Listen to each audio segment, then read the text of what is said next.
Ex. Voilà un mot composé de deux petites lettres, EX, que l'on a bien du mal à entendre, mais que l'on prononce encore trop souvent après la rupture avec celui ou celle qui partageait notre vie. Si vous inscrivez sur un site comme Matrim.online et que vous trouvez déjà 1 milliard de défauts rédhibitoires au premier profil, autant passer votre soirée seule devant Netflix avec un paquet de chips au fromage.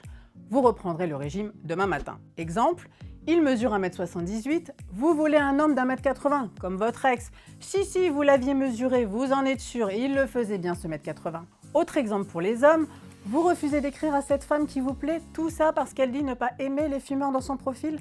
Faux prétexte, vous n'êtes pas prêt.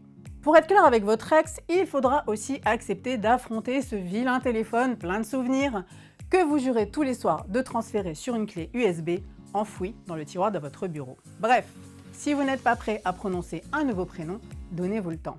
Car s'exposer à la rencontre, c'est évidemment se montrer disponible avec un minimum d'investissement, sinon vous échangerez des banalités sur le réchauffement de la planète ou le tarif en hausse des Uber. Il faut donc s'assurer que vous avez bien mis à jour le logiciel de la rencontre et qu'il ne reste pas de choses trop encombrantes en cache qui pourraient vous empêcher d'avancer. Mais faire de nouvelles rencontres, c'est aussi l'opportunité de découvrir qu'il n'y a pas qu'une seule âme sœur disponible sur le marché depuis 1997.